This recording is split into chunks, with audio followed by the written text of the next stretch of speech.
Am I the a-hole for keeping food in my room? Plus update. Original post. I, 19 female, have a full-time job and pay $500 rent a month. I still live with my father, my stepmom, stepsister, and unfortunately my stepbrother, 22 male. My stepbrother doesn't have a job, doesn't plan to get one, just sits at home all day on his butt eating up all of our food and playing video games. My dad won't do anything about it because he loves my stepmom. But my stepmom won't do anything because she loves her son, and this is how she raised him. They came into my life when I was 8 years old, and it's always been this way. She cuddles him, doesn't punish him, and she lets him do whatever the heck he wants, which includes eating all the food in the house. I remember when I was 12, and my older half-sister still lived with us. She had some friends over, so we ordered a large pizza. We ate almost half of it, and put the rest in the fridge so we could have pizza for breakfast, right? No. That bum ate the rest of it by himself in the middle of the night. By the way, we ordered pizza because there was no other food in the house. Ever since they moved in, we haven't had a full fridge.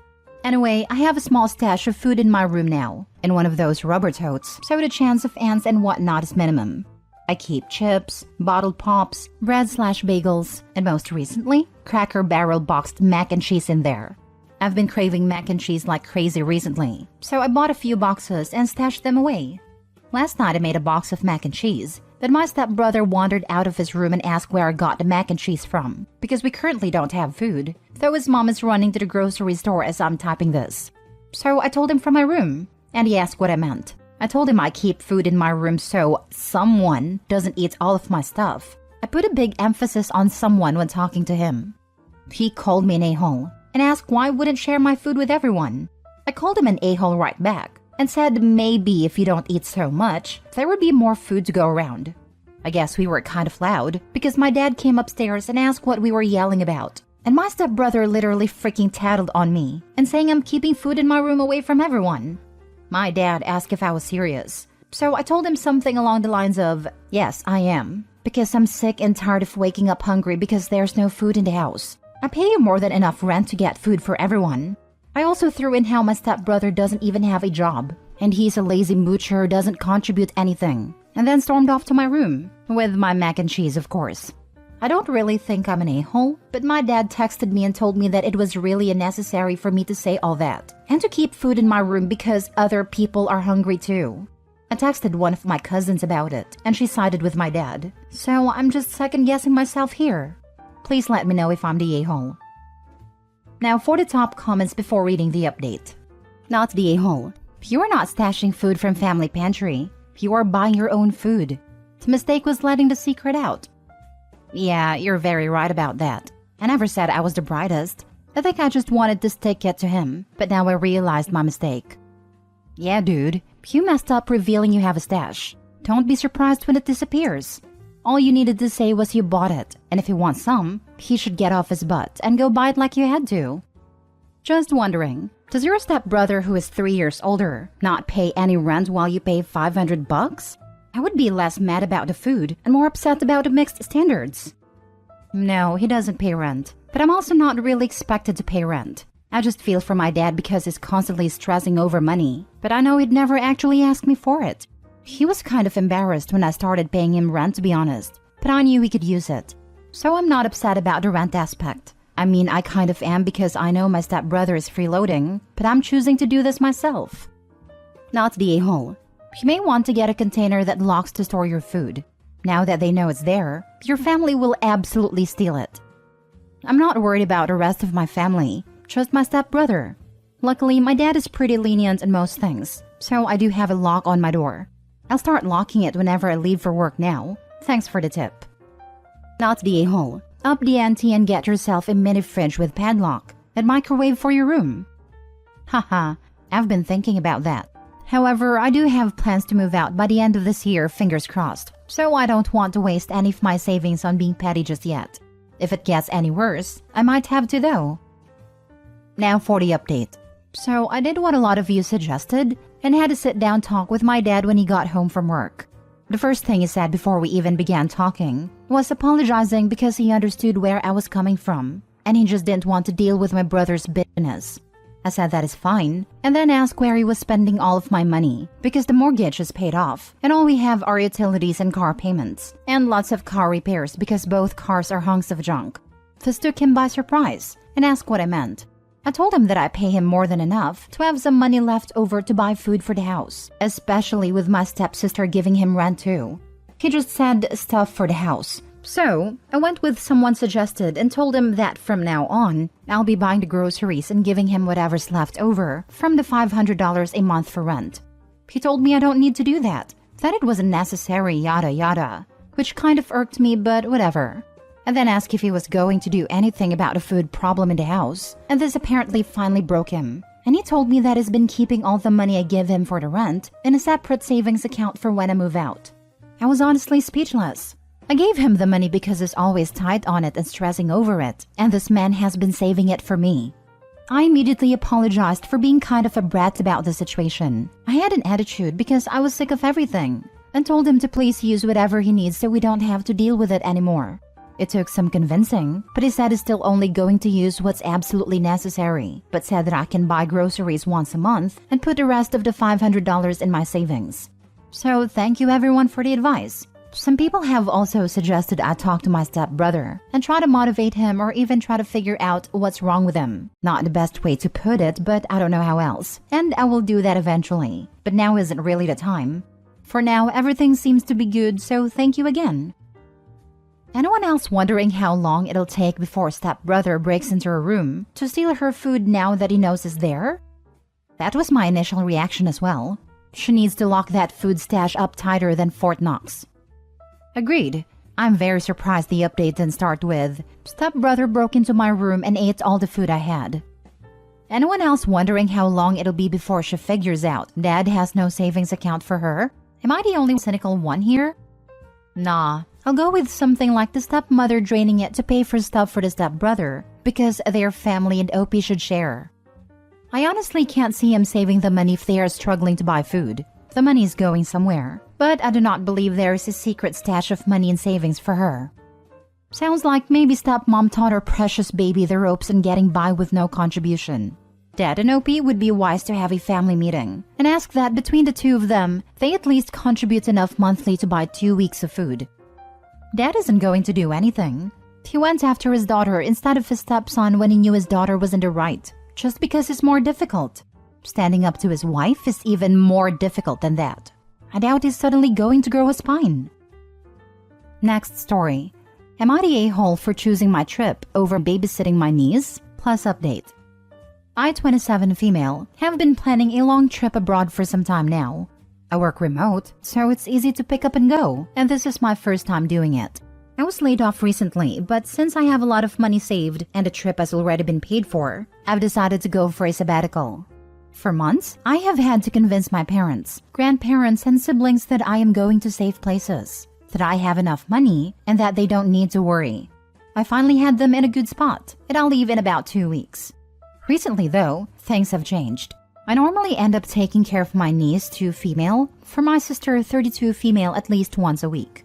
My sister goes to work 3 days a week and works 2 days from home. And her husband, 39 male, works from home, but has to stay near his computer at all times since he works in customer service. On the weekends, they enjoy going out to things like hockey games, dinner, etc. I normally take care of my niece during those times. It tends to work out because they will go out on Sunday, so I will have my Friday and Saturday nights. But with this trip, of course I will not be able to babysit. My sister was joking about this one day, and recently my parents have been asking a lot about my trip. And what about my niece? I was confused and asked them to elaborate. Apparently, 2 years old is an important time in a child's life, and they said that she wouldn't remember me when I got home. They want me to shorten my non-refundable trip and come home earlier so I don't miss out on any milestones. I told them that I couldn't and that was final, and now they have been amping up the guilt.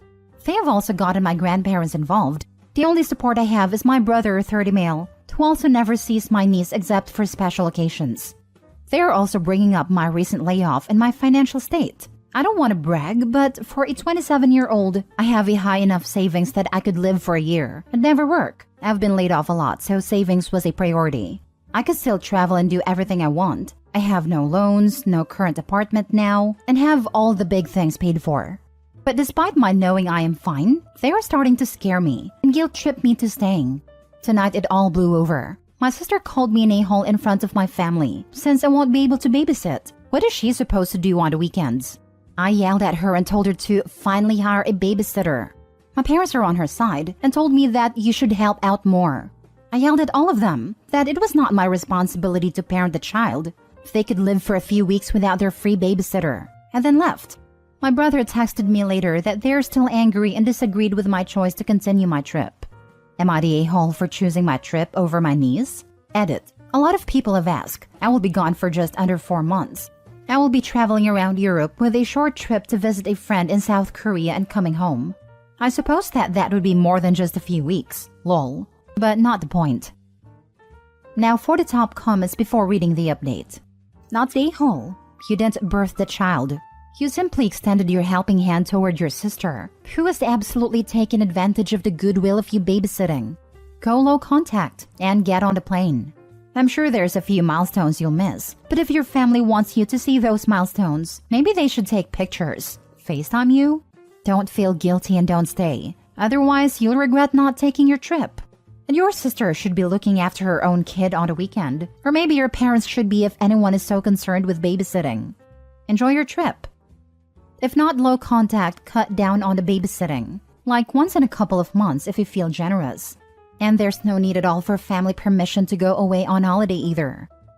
No more free babysitting. This is how it started. Occasional babysitting turned into a regular Sunday thing. Now they want you to put your life on hold so you can watch the child they created. When my son was 2, I took him to another country with my mother. My husband was gonna join us 2 weeks later as he was short on vacation time. Guess what? Kid remembered his dad. He even knew his paternal grandparents and maternal great-aunt, whom he never met before and only saw on FaceTime once a week. So, kid will remember you. Oh, and don't be talked into any family holiday either. You know your sister is going to dump her kid in your lap. Tell your sister to suck it up. And tell your parents to help out more. Enjoy your trip. Now for the update. Hey everyone! First off, I want to thank everyone that commented on my last post. It blew up, so I wanted to update really quickly. I wanted to answer a few questions. 1. Yes, I have a year's worth of savings. This means that I can pay for rent and other expenses for up to 1 year without a job. 2. I do plan on continuing to look for a new position and take interviews when I can. I hope that I can get a new one because in my state, I am unable to get a new apartment without proof of income at my age. 3. I only moved back in with my parents temporarily. It's been a month. I wanted to save money and not have an apartment. They're also storing all of my stuff. They are normally okay parents, but they play favorites. 4. I will not go no contact with my family, but maybe low contact. They are important to me, but I will take your advice to stop babysitting every Sunday for my niece. It's obviously been a bad habit for my sister and brother-in-law. On to the update. Today was my niece's birthday. It was a small get-together of my family and some friends, and it was a really good time. After the party, my sister pulled me aside. She apologized for getting my mom up in arms about the babysitting. She knew I wanted to go on the trip. We hugged and I accepted her apology. For your information, my mom and I don't really get along. I don't like how she treats people. And her favoritism has always caused some insecurity. Though she has helped me a lot and I am grateful to her, I will always be the bratty youngest daughter, and I've come to accept that. Unfortunately, because of her, I have this people-pleasing behavior that I am trying to break out of. Hence, the pure turmoil between choosing my trip over my niece. My mom is very controlling, and the only reason I am still in contact is because of my dad. He's my best friend. I would hate to leave him behind. He understands my problems with my mom. He hasn't tried to fix much. He doesn't know how, but he listens and takes my feelings into account. It means the world to me. When my mom heard my sister complain, she decided it was going to be a good way to keep me home. She told the family about how a little girl shouldn't be traveling alone. She's mentioned the Natalie Holloway case, and that set a lot of people off. She watches a lot of Lifetime and Dateline. That's why everyone started hounding me in the first place. Then she added on my lack of a job and my other responsibilities like babysitting, so that everyone would agree that I shouldn't go. Now the big update is that I did choose my trip. In fact, I'm planning to extend. Maybe I'll travel more around Southeast Asia or go to Australia, since I will be over there. To be determined, but I wanted to thank everyone for the advice and the good wishes. You all have made me feel so much more confident about this trip. Thanks again. Edit. My parents do babysit once a week as well, just during the weekday since they are retired. Natalie Holloway was 18. You were 27, and that may make you a little girl if you're a tortoise or a Greenland shark. But as a human, it makes you a perfectly normal adult. Have a great trip, and great rock the F out of your mom. It's disappointing about the dad. Mom has apparently been pulling stuff like this for years, and he just throws his arms in the air. Defend your daughter, man. It's disappointing when kids can't understand that the other parent's sins are just as bad as the abusive ones if the other won't defend and protect the child. Sad. I wished people would get through their heads that the enabling parent is not nice. They are complicit. It's part of the screwed-upness of growing up in such a family. There's one parent behaving badly, and you feel terrible around them. Then there's the other parent. If you spend time with them alone, you feel good. They listen. Maybe they even acknowledge you're having a difficult time. They don't fix it, but during your time with them, you felt more comfortable. It feels like the dynamic is set in stone. You can't do something about it. They say they can't do something about it, but at least they don't brush you off completely. The thought that they could actually do something to protect you doesn't cross your mind. In your eyes, they are the good parent because they sometimes give you a minimum of attention, and you feel comfortable spending time with them in comparison to the other parent. It's difficult to wrap your head around the fact that they also failed you, but in a different way than the more obvious toxic parent.